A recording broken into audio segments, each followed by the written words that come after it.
Lors du martyre d'Étienne, apparaît un personnage considérable pour l'histoire du christianisme, Paul.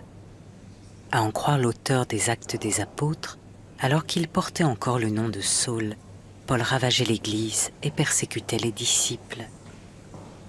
Fait exceptionnel, le protagoniste du livre des Actes nous est aussi connu par ses propres lettres, écrites après sa conversion à la foi chrétienne. Je voudrais d'abord remarquer que nous avons plusieurs lettres, 7 lettres de Paul, qui sont certainement authentiques, et que c'est énorme. Il y a très peu de penseurs religieux de l'Antiquité qui nous aient laissé un tel message personnel. C'est d'abord une chose très remarquable. Je pense par exemple à son contemporain Yochanan ben Zakkai, le créateur du judaïsme rabbinique, dont nous ne savons pratiquement rien.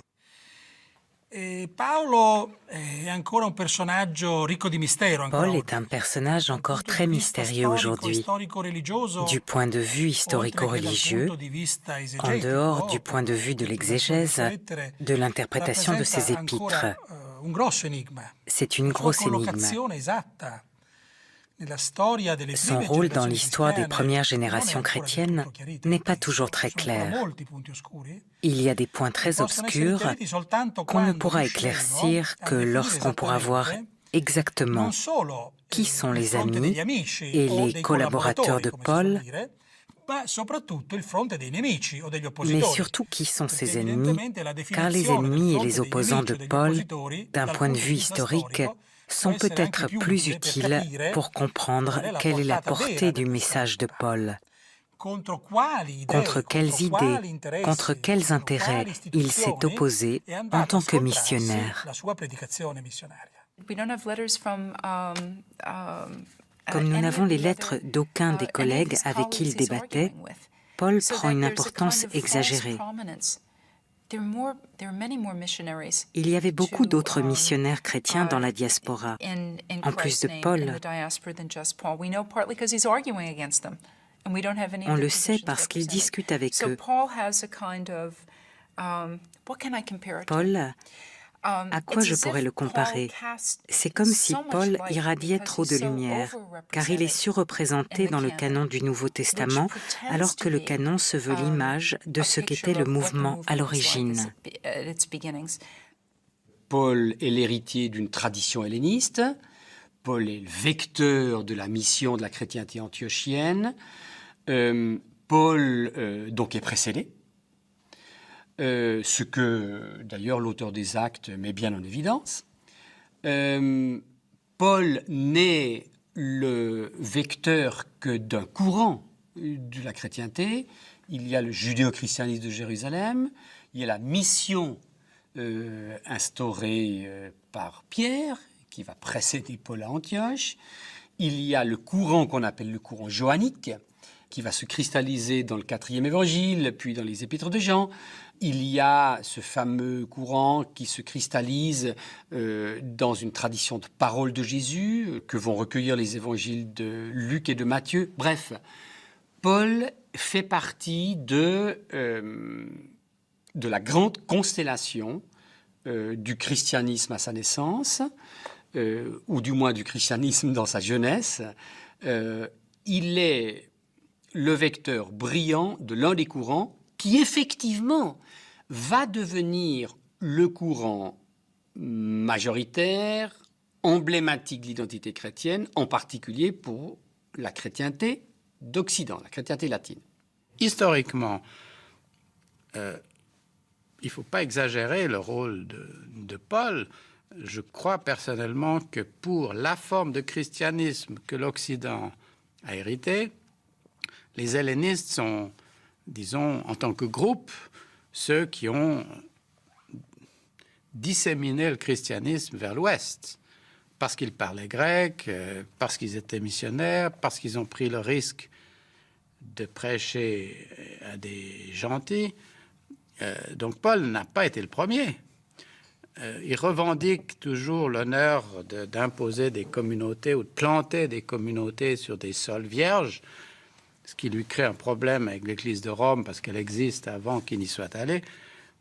Mais en fait, d'autres avaient lancé le mouvement, donc il n'est pas le fondateur. Mais c'est toujours la question des grands hommes. Est-ce qu'ils sont l'exception à la règle ou est-ce qu'ils sont la suprême manifestation d'une tendance?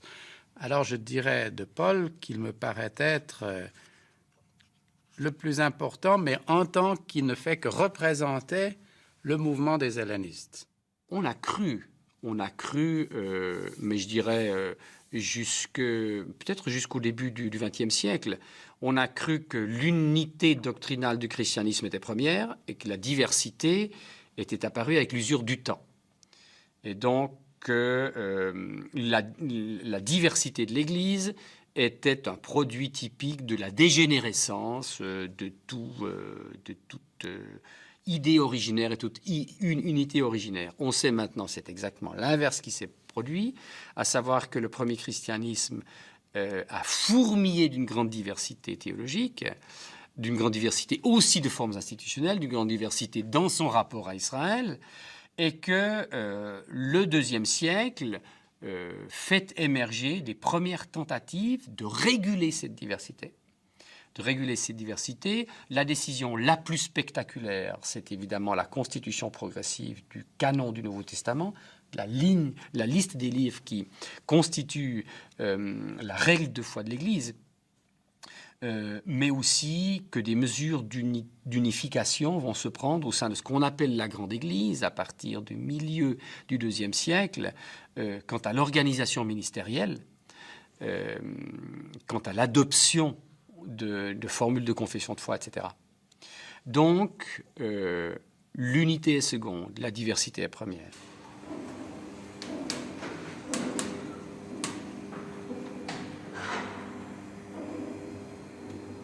La musique du Nouveau Testament, pour moi, est plus proche de Stravinsky que de Haydn. La théologie crée l'harmonie. La théologie est une superstructure qui construit un tout harmonieux à partir des multiples thèmes et des orientations que l'on trouve un peu partout dans le Nouveau Testament. Parmi les textes qu'il réunit, les épîtres deutéro-pauliniennes présentent Paul d'une manière plus cachère. L'épître aux Éphésiens jette un pont entre le judaïsme et les communautés de gentils dans une perspective de longue durée, ce que Paul, encore une fois, ne verra pas. Ce n'est pas une impression, c'est la preuve de la diversité et de l'anxiété que génère cette diversité.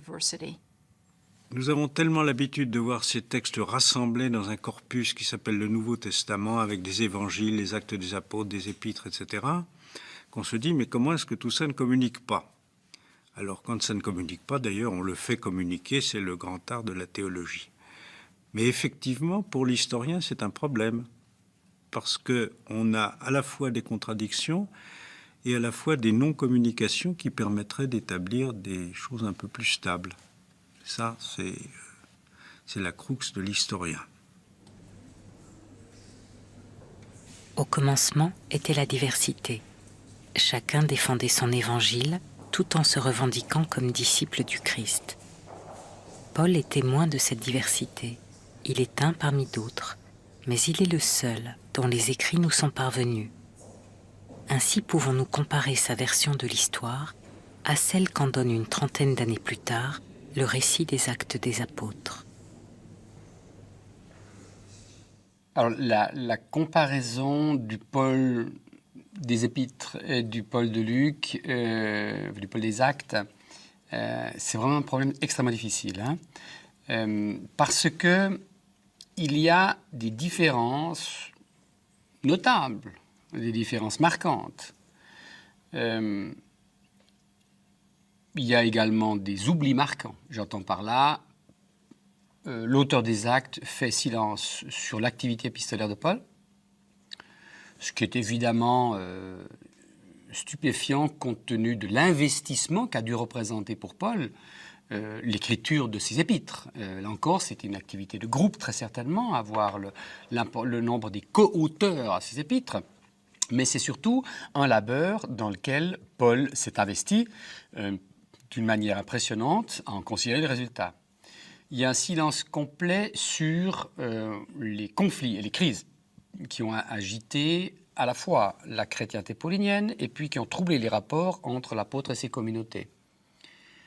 Pour ce qui est de cette question-là, on peut bien penser qu'il y a chez Luc une volonté de marquer plutôt les convergences que les divergences, les conciliations que les conflits. Donc l'impasse sur les conflits est explicable. Le silence sur l'activité épistolaire, nettement moins. Alors le gros problème de savoir justement, c'est Luc a les connaissances des épîtres. Parce que pour lui, Paul n'écrit jamais. Il parle beaucoup, mais il n'écrit jamais. A-t-il une connaissance des épîtres? On ne sait pas. C'est probable, parce qu'à la fin du siècle, il va y avoir quelques épîtres de Paul qui circulaient par là, mais il ne parle jamais d'un Paul écrivain. Jamais, jamais, jamais. Jamais. Enfin, visiblement, ce qui intéresse l'auteur des Actes, ce sont les voyages de Paul, ce ne sont pas ses activités épistolaires. On peut dire que de ce point de vue-là, la mise en valeur des lettres et des voyages est inversement proportionnelle à ce qu'on rencontre dans les lettres elles-mêmes, parce qu'on voit que pour Paul, les lettres sont presque plus importantes que les voyages eux-mêmes. C'est en tout cas dans les lettres que sa théologie se développe. Mais visiblement, pour les Actes, ce qui est important, ce sont les voyages. Et on a une espèce de concurrence entre les lettres et les voyages. Donc je dirais que les silences des Actes sur les lettres de Paul sont extrêmement peu parlants. Ce qu'on peut simplement dire, c'est que ça ne fait pas partie de l'image que Luc veut développer de Paul. Non, mais je suis d'accord, mais il me semble très improbable que Luc ait eu connaissance des épîtres. Je pense qu'il était au courant de l'existence des épîtres de Paul, mais il ne les a pas utilisées. Nous ne savons pas s'il les a lues ou non, mais il a décidé de ne pas les utiliser.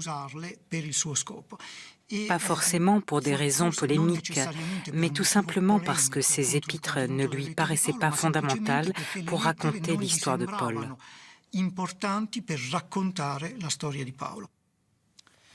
Les manipulations de Luc sont nombreuses et grossières. Il ignore les épîtres, il ne les cite pas, mais je crois qu'il les connaissait fort bien. Elles auraient été en contradiction avec trop de choses. Personnellement, je pense que l'auteur des Actes connaissait les lettres. Mais le fait est que si l'auteur des Actes connaissait les lettres, il a évité de les utiliser de façon importante, ou en tout cas, il n'a pas souhaité inclure dans les Actes les aspects de la théologie de Paul qui nous semblent aujourd'hui, ou qui ont semblé dans toute l'histoire du christianisme, comme les plus intéressants. Bien que l'auteur des Actes des Apôtres les ait ignorés ou ait choisi de les ignorer, les épîtres de Paul constituent des textes majeurs du Nouveau Testament.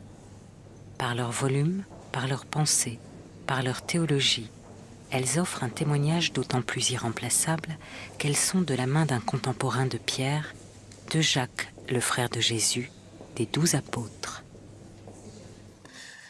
Si nous ne possédions pas les épîtres de Paul, si nous n'avions que les Actes des Apôtres, Paul apparaîtrait comme un personnage totalement différent. Paul apparaîtrait comme un personnage aux conceptions religieuses parfaitement orthodoxes, entre guillemets. Alors la question qui se pose, c'est pourquoi ? Pourquoi est-ce que l'auteur des Actes des Apôtres veut présenter un portrait de Paul qui soit complètement aseptisé? Paul, certes, grand missionnaire qui n'a peur de rien, qui au risque de sa vie va chercher des convertis chercher à faire des convertis dans les coins les plus reculés de l'Asie mineure et de la Grèce. Paul qui est battu, Paul qui fait naufrage de nombreuses fois, Paul qui souffre de façon récurrente. Ce Paul n'est, d'un point de vue idéologique, je l'ai dit, n'est pas un innovateur. Et en termes d'autorité, Paul est subordonné à l'Église. Paul est véritablement domestiqué. Pour ma part, je ne dirais pas que le Paul des Actes est un personnage pâle par rapport au Paul des Épîtres. Bien entendu, le Paul des Épîtres a un verbe cinglant, il vitupère, ou alors c'est un exégète, à la manière des rabbins, un exégète, j'entends, vif et pointu. Bon, il se distingue par sa parole. Le Paul des Actes se distingue par son comportement, par son agir. Luc a l'intention de dresser un portrait de Paul en action. Et l'action de Paul, selon les Actes, n'est pas pâle du tout, au contraire. Elle est vraiment héroïque. Alors, il est parfaitement vrai que la manière dont Luc va fixer le discours de Paul n'est pas à la hauteur de la rhétorique paulinienne. Mais là encore, Luc, 30 ans après, doit dire d'autres choses. Il ne va pas répéter ce que tout le monde sait. Ce qu'il doit dire à ce moment-là, c'est la fondamentale volonté de Paul de se situer dans la continuité de l'histoire des pères. Et Paul, par tous les moyens, tente, mais ce sera un échec, tente de maintenir le lien entre la synagogue et les communautés qu'il crée. Donc je dirais, il y a une figure héroïque, une figure cinglante, une figure haute en couleur, mais c'est le Paul homme d'action, le Paul missionnaire, le Paul entrepreneur que l'on voit à l'œuvre. C'est celui qu'il nous faut deviner derrière les épîtres, mais que les épîtres comme tels ne disent pas.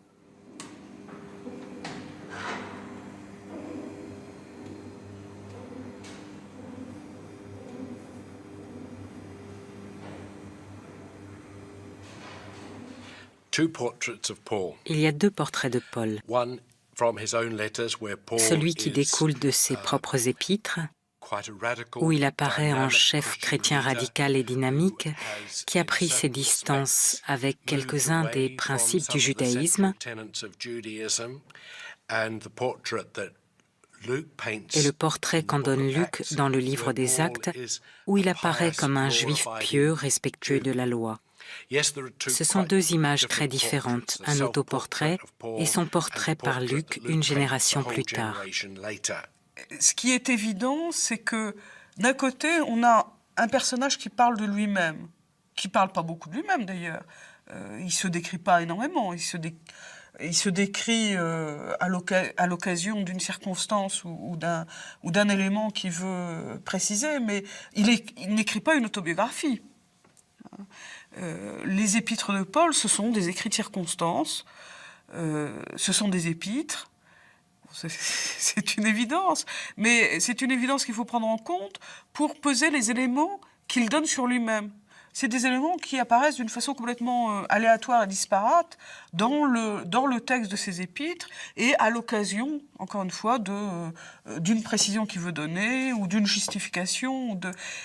Donc c'est pas du tout un portrait continu et précis sur lui-même. Et en même temps, c'est un personnage qui parle de lui-même. Donc, alors que les Actes, c'est une autre personne qui parle de Paul. Donc déjà, rien que cet élément qui paraît neutre va infléchir complètement au moins l'image qui est donnée de Paul. Les Actes fournissent finalement une certaine ossature à la vie de Paul. Si nous n'avons que les épîtres, les détails biographiques sont peu nombreux. La reconstitution d'une chronologie est extrêmement difficile. Donc les auteurs qui mettent en question la crédibilité des Actes et qui essayent d'écrire les ouvrages sur Paul, indépendamment donc des actes, ont de très grandes difficultés et plus ou moins inconsciemment sont obligés d'incorporer des détails biographiques des actes. Mais les actes n'écrivent pas une biographie de Paul. C'est ça le problème. C'est pas une biographie de Paul. Il faut bien prendre... Nous, on l'utilise pour faire une biographie de Paul, parce que, à part les épîtres, on n'a pas d'autres éléments que les actes des apôtres. Donc, pour nous, c'est une source historique pour écrire une biographie de Paul. Mais les actes n'ont pas été écrits comme une biographie. Vers les années 80-90, l'auteur des Actes des Apôtres se saisit de la figure de Paul. Paul devient alors le héros d'un récit qui peut-être n'a plus beaucoup à voir avec lui-même, avec ce que ses lettres nous apprennent. L'histoire cède le pas à la littérature. Paul devient le héros non pas des Actes des Apôtres ou de Luc, mais il devient le héros d'une histoire générale, d'une communauté de personnes qui vivent dans l'harmonie. De toute évidence, il devient le héros dans un cadre déterminé, mais insérer Paul dans ce cadre coûte cher du point de vue historiographique. Il ne pouvait en être autrement.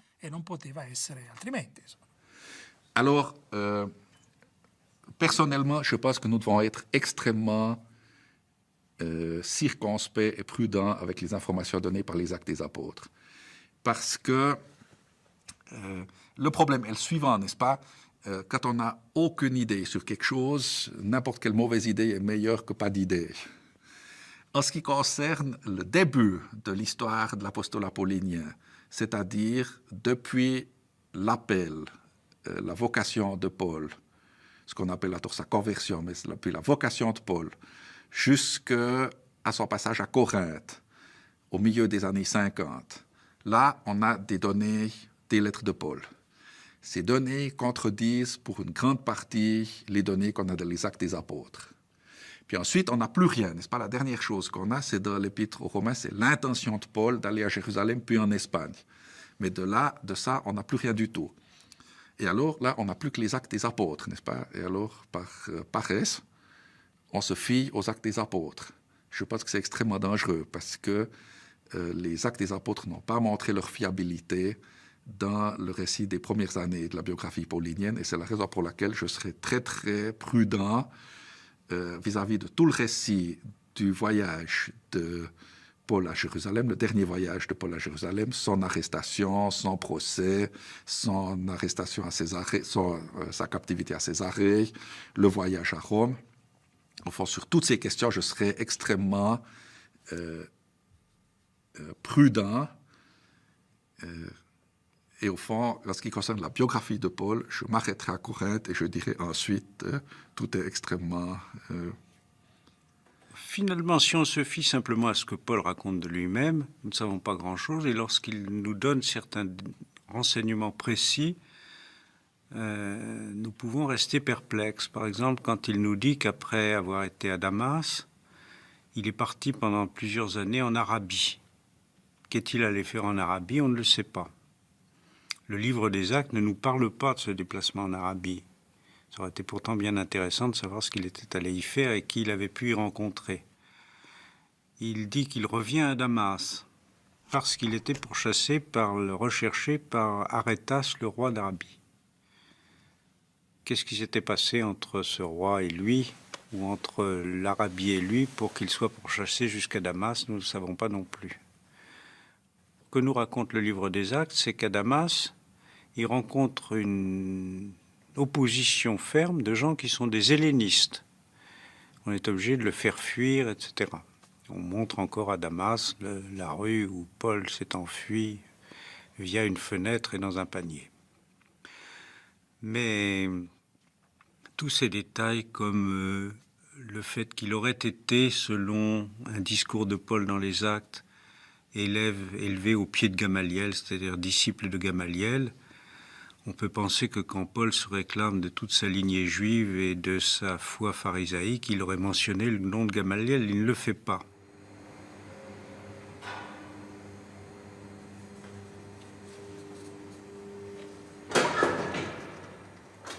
Alors, qu'il soit pharisien, il le dit lui-même dans l'Épître aux Philippiens, qui fait partie de la tribu de Benjamin, il le dit dans l'Épître aux Philippiens, qu'il n'a jamais été à Jérusalem avant la première visite qu'il a faite à Pierre pour faire sa connaissance 3 ans après sa vocation. Ça, c'est ce qu'il dit dans l'Épître aux Galates. Donc, l'idée qu'il ait été l'élève de Gamaliel, qu'il ait fait ses études à Jérusalem, me semble contredit par les Épîtres. Qu'il soit citoyen romain, j'en sais rien, ça passe en tout cas bien dans le paysage lucanien. Qu'il sache l'hébreu, c'est aussi une affirmation des Actes des Apôtres. Ça me paraît plus plausible quand on considère les lettres. La Bible de Paul, c'est la Septante, ce n'est pas le texte hébraïque. Donc je crois que nous avons là beaucoup de traits ajoutés ou introduits par Luc de la biographie qui ont toutes en fait le même but, c'est de raciner Paul à Jérusalem. Et je pense que cet enracinement de Paul à Jérusalem est contredit par les Épîtres, mais qu'en fait, il appartient au projet littéraire des Actes.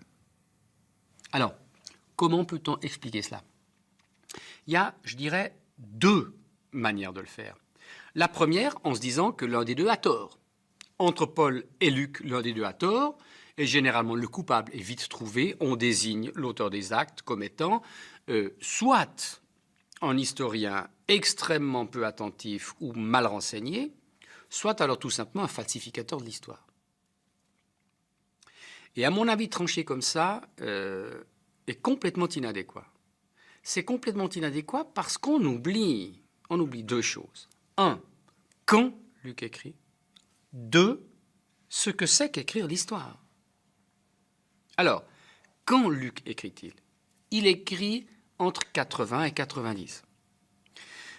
Nous sommes donc 30 ans après la mort de Paul. Paul est mort, disons, autour de 60, très éventuellement 64. Mais bon, nous sommes 30 ans après, au moins. Et Luc, lui, écrit dans une phase qui est celle de l'héritage. Le récit du chemin de Damas met en scène un pharisien zélé nommé Saul qui persécute les adeptes de Jésus. À la suite d'une révélation, Saul rejoint les chrétiens et plus tard adopte le nom de Paul. Contre toute attente, Paul n'évoque jamais dans ses lettres cet épisode où il aurait abjuré le judaïsme. Now, in Galatians, the conversion or the call of Paul. Maintenant, dans l'Épître aux Galates, la conversion ou la vocation de Paul est citée très très brièvement, mais le point central est identique à celui de Luc. Le récit de Luc est haut en couleur, plein de détails, mais l'élément central est le même dans les 2 textes. Curieusement, dans le livre des Actes, Luc donne à l'expérience de Paul une telle importance qu'il la raconte par 3 fois. À chaque fois, l'histoire est présentée sous des angles un peu différents selon le projet d'ensemble de Luc et selon le public auquel il s'adresse. Dans du chapitre 9 des Actes des Apôtres, la vocation de Saul. Saul, ne respirant toujours que menaces et meurtres contre les disciples du Seigneur, alla demander au grand prêtre des lettres pour les synagogues de Damas. S'il trouvait là des adeptes de la voie, hommes ou femmes, il les amènerait enchaînés à Jérusalem. Poursuivant sa route, il approchait de Damas quand soudain une lumière venue du ciel l'enveloppa de son éclat. Tombant à terre, il entendit une voix qui lui disait « Saoul, Saoul, pourquoi me persécutes-tu » ? « Qui es-tu, Seigneur » demanda-t-il. « Je suis Jésus, c'est moi que tu persécutes. Mais relève-toi, entre dans la ville et on te dira ce que tu dois faire. » Ses compagnons de voyage s'étaient arrêtés muets de stupeur. Ils entendaient la voix, mais ne voyaient personne. Saul se releva de terre, mais bien qu'il eût les yeux ouverts, il n'y voyait plus rien. Et c'est en le conduisant par la main que ses compagnons le firent entrer dans Damas, où il demeura privé de la vue pendant 3 jours sans rien manger ni boire.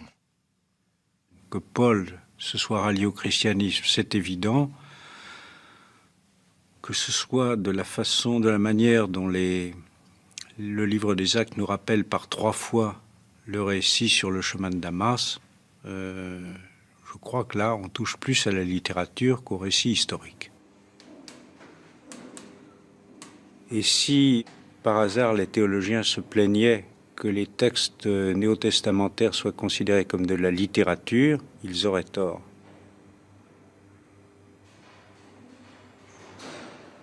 Je crois que Paul lui-même, le Paul historique, que l'on peut reconstruire à partir de ses épîtres, Paul a compris sa vie comme marquée par un avant et un après. Et il n'a cessé de dire « Avant, j'étais un persécuteur, tout était noir. Depuis lors, tout est bien, je suis un grand missionnaire, ma responsabilité est immense. » Donc ce schéma de l'avant et de l'après remonte à Paul lui-même. Et dans Galates, où on a une espèce de rétrospective historique, ce schéma apparaît très clairement. Autrefois, je persécutais, je poursuivais l'Église, mais maintenant, Dieu m'a révélé son Fils et je suis un missionnaire auprès des... Donc cette construction est fixe dans les Galates. Et sur ce point, Luc, dans les Actes des Apôtres, va respecter ce schéma. Dans l'Épître aux Galates, Paul dit ceci: « Vous avez entendu parler de mon comportement naguère dans le judaïsme. Avec quelle frénésie je persécutais l'Église de Dieu et je cherchais à la détruire. » Et Paul utilise là un terme très fort pour théo, qui veut dire ravager.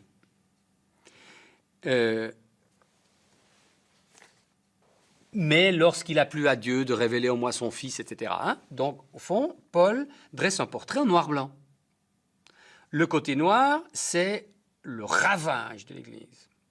Et on retrouve ce terme, d'ailleurs, dans les Actes des Apôtres à propos de Paul. Et puis, l'autre face, c'est le Paul converti, ayant reçu la révélation du Fils et devenant le témoin du Fils, de celui qu'il persécutait. Cette construction noir-blanc est une rhétorique qui dépend de Paul. D'ailleurs, il dit bien « vous avez entendu ». Donc, c'est un récit qui émane de qui? Mais de lui, bien sûr. C'est lui qui l'a raconté. Donc, Paul, ici, fait écho à un discours sur lui-même et dans lequel il a lui-même parlé de ce retournement. Et c'est la structure même d'une conversion. Cette image de la conversion de Paul, qui suscite une si forte tension entre la période pré-chrétienne et la période chrétienne de Paul, aura tendance à se développer dans la tradition chrétienne, et nous en trouvons la trace jusque dans l'évangile de Luc. Du reste, les épîtres pastorales ne reflètent pas très clairement la conscience de soi qu'avait Paul. Elles lui font dire « J'étais le plus grand des pécheurs ». En réalité, dans l'épître aux Galates, Paul affirmait « Je dépassais dans le judaïsmos, donc dans le zèle pour la loi, beaucoup de ceux de mon âge. J'étais le meilleur partisan des traditions. » Paul déclarait qu'en tant que juif, il était un bon juif. Paul ne parlait pas de lui-même comme d'un pécheur.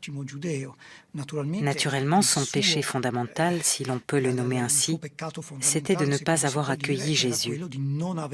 Mais il ne se considérait pas comme un pécheur avant sa vocation. La tradition chrétienne postérieure a transformé le Paul d'avant la conversion en pécheur. C'est ce qui permet de souligner l'œuvre de Dieu qui a complètement renversé la situation de Paul. Et dans les Actes des Apôtres, cette tendance à mettre en opposition les deux périodes est naturellement une tendance littéraire.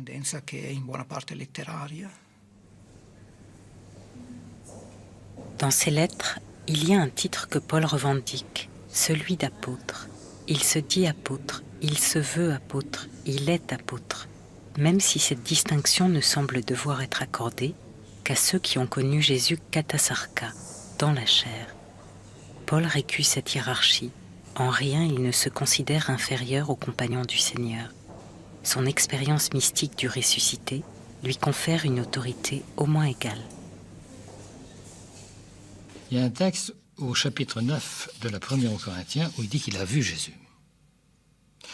qu'il a vu Jésus. Il m'est apparu. Vous avez au chapitre 15 d'1 Corinthiens, à la suite des visions pascales, il m'est apparu aussi à moi comme à l'avorton. Et vous avez, au chapitre 9 d'1 Corinthiens, il dit qu'il l'a vu. Donc ça, il veut se mettre sur le rang des autres, le même rang que les autres, qui ont vu Jésus. Ça, c'est corroboré par sa propre expérience. Ça, je crois qu'on ne peut pas le nier. Ça, c'est indiscutable, si vous voulez. Il a une vision. Et puis, il va d'autre part, comme chrétien, se présenter comme le dernier des apôtres, mais vraiment le dernier au sens le dernier des derniers, n'est-ce pas? Il m'est apparu à moi comme un avorton, comme un résultat d'une mauvaise naissance, à moi, Paul. Donc, il est, comme toujours, à la fois d'une extrême humilité ou d'une extrême pudeur sur sa vie, en même temps n'hésitant pas à se glorifier certaines choses. Et la seule chose dont il se glorifie, comme il le dit, c'est quand même d'avoir rencontré le Seigneur, enfin d'avoir eu cette expérience du ressuscité. Comment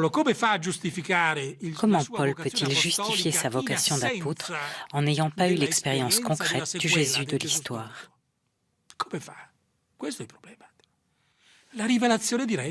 Comment fait-il? Voilà le problème. Par une révélation directe. Ma vocation, ce n'est pas d'un homme que je l'ai reçue. Vous acceptez cette explication ou bien l'apostolat n'existe plus. C'est la raison pour laquelle Paul est dans une situation difficile.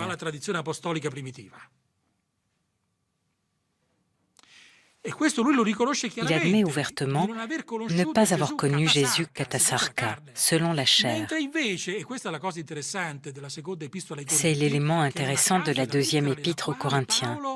Il cherche à justifier sa vocation apostolique par rapport à ceux qui ont leur carte bien plus en règle que lui. Ses adversaires sont les vrais apôtres. Tous les autres dont il est dit qu'ils ont vu Jésus ressuscité sont des disciples. Donc, qui sont, on peut dire, des témoins de la résurrection parce qu'ils ont connu Jésus avant. Et bon, ils l'ont vu mort, tous n'ont pas été témoins de sa mort, mais ils l'ont vu avant, ils l'ont vu après. Dans la logique de l'annonce de la résurrection, alors qu'apparemment, Paul n'a jamais rencontré Jésus, et par conséquent, il est témoin de la résurrection sans avoir été témoin de Jésus lui-même, si on peut dire. Donc c'est à la fois son titre de gloire, mais en même temps, c'est un titre de gloire dont il est clair que il est quand même, il le place pas tout à fait à au même rang que les autres. Et en même temps, il revendique ça pour se placer au même rang que les autres. Ça fait partie de la contradiction du personnage de Paul.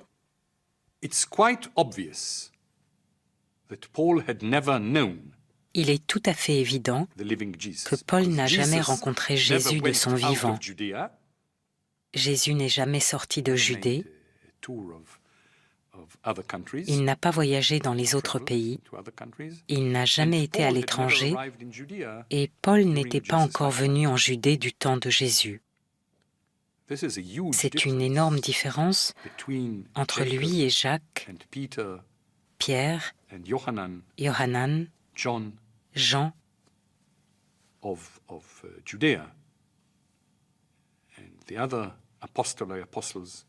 d'un côté il y a Paul, et de l'autre tous les apôtres.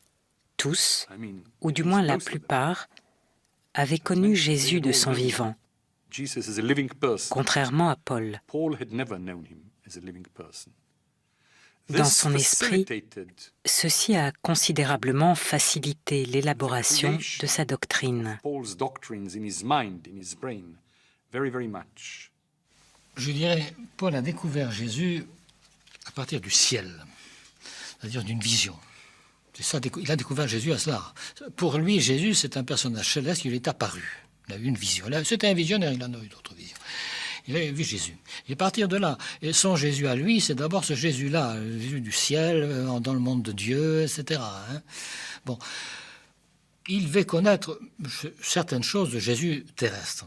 ne serait-ce que parce qu'il connaissait ce que les chrétiens pensaient de lui, et qu'il les a combattus. S'il les a combattus, c'est qu'il devait quand même y avoir quelque idée de ce que les chrétiens pensaient de Jésus. Il y a chez Paul quelques échos de paroles de Jésus ou de passages évangéliques ou de données évangéliques. Il y en a 4. Et on en recherche d'autres. Rassurez-vous, il y en a qui sont sur la piste parce qu'il faut en trouver le plus possible. Mais là, il n'y en a que 4. Et puis, c'est pas la peine, il n'y en a pas d'autres. Maintenant, le fait que Paul ne signale qu'à 4 reprises, 3 fois dans la première Corinthienne, 1 fois dans la première aux Thessaloniciens, une parole du Seigneur. Donc c'est extrêmement peu. Dans ces 4 reprises-là, d'ailleurs, Paul signale des paroles qui ne coïncident pas exactement avec ce que l'on sait par la tradition évangélique. Donc quand Paul dit « parole du Seigneur », il se réfère à la parole de Jésus, mais véhiculée et réinterprétée par les prophètes chrétiens. Des exégètes ont conclu de cela le fait que Paul et les communautés qu'il avait fondées avec lui n'avaient pas d'accès à une biographie de Jésus. Je considère que cette thèse n'est pas soutenable. On ne peut pas mettre en avant la mort de Jésus si on ne raconte pas ce qu'il a vécu. On Mondays, Wednesdays and Fridays, Lundi, mercredi et vendredi, je pense que Paul en savait bien plus qu'il ne le dit sur la vie et les enseignements de Jésus. Mais les autres jours de la semaine, je n'en suis pas si sûr. Il y a des indices dans les épîtres de Paul, notamment dans l'épître aux Romains, où Paul semble faire allusion à des paroles de Jésus. Il semble prêcher les mêmes enseignements éthiques que Jésus, parfois avec les mêmes mots, les mêmes expressions. Donc il est difficile d'envisager que Paul ait pu ignorer les enseignements de Jésus. Alors vient la question, pourquoi ne cite-t-il pas Jésus plus souvent ? Pourquoi n'avons-nous que quelques exemples dans la première épître aux Corinthiens ? Et c'est là tout le mystère. Certains chercheurs disent, si Paul n'en dit pas plus, c'est qu'il n'en savait pas grand-chose. D'autres disent que Paul cite peu Jésus, car pour lui, ce n'est pas la vie de Jésus ni son enseignement qui sont le centre du message chrétien. C'est la mort du Christ pour la rédemption des péchés et sa résurrection au 3e jour qui sont le point central.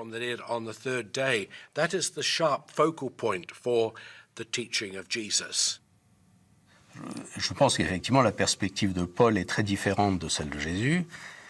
Et c'est pour ça que Paul s'intéresse relativement peu au Jésus terrestre. Et lorsqu'il dit que ses adversaires prêchent un autre Jésus, je pense qu'il se réfère à cela. Ses adversaires judéo-chrétiens prêchent un Jésus de chair et de sang, prêchent un Jésus qui s'adressait aux Juifs, comme Paul le reconnaît d'ailleurs, et un Jésus qui pratiquait la loi mosaïque et qui pratiquait les règles de pureté et qui n'a aucunement considéré que la loi mosaïque était abrogée. Donc ce Jésus que les adversaires judéo-chrétiens de Paul prenaient certainement en exemple. Très probablement, il disait aux chrétiens de Galatie, regardez l'exemple de Jésus. Et ça, c'est évidemment quelque chose que Paul n'accepte pas, parce que pour Paul, ce qui est important, c'est pas le comportement de Jésus, sa pratique, ou ce qu'il pouvait dire sur telle ou telle coutume ou tel commandement mosaïque, mais son rôle dans le plan divin, sa résurrection, son exaltation à côté de Dieu et les transformations qui, d'après Paul, se sont produites dans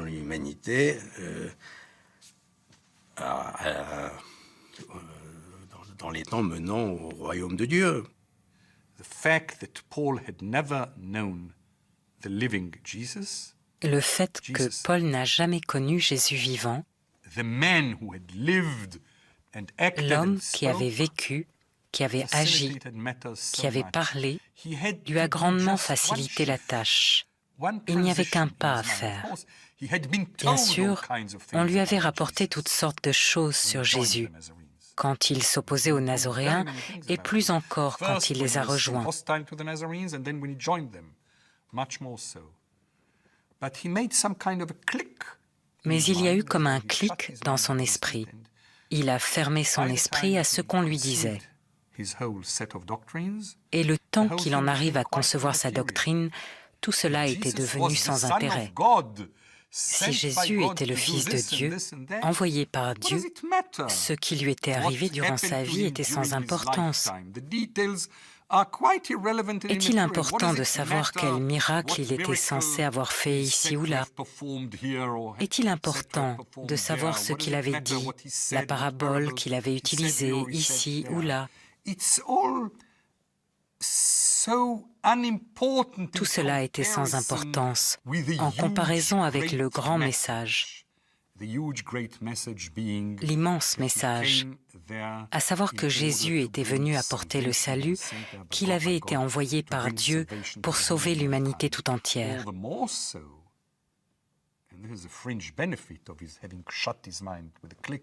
Et cela d'autant plus que si vous lisez attentivement toutes les paroles de Jésus durant sa vie, et si vous regardez ce qu'il a fait,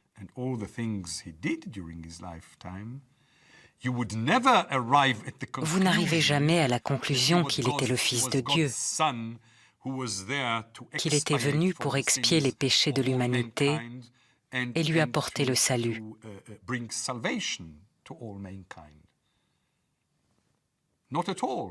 Pas du tout. Vous arriveriez à la conclusion que Jésus était un juif pieux, un prédicateur très apprécié qui, comme d'autres juifs pieux, était censé avoir fait des miracles ou dont on disait que Dieu accomplissait des miracles à travers lui, et que vers la fin de sa vie, il s'était imaginé être le Rédempteur du peuple d'Israël.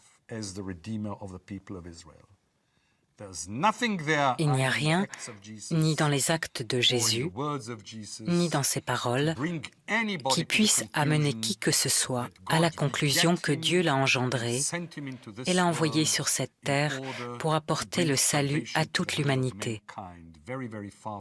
On en est très loin. Donc, avoir fermé son esprit à tout ce qu'on avait pu dire sur Jésus, cela en fait a facilité les choses à Paul. L'obstacle principal à sa doctrine n'existait plus. Une fois qu'il avait eu ce clic, ce basculement, tout devenait possible. Qui était Jésus? Ce qu'il avait dit, où il vivait, ça ne comptait plus. La doctrine devenait tout.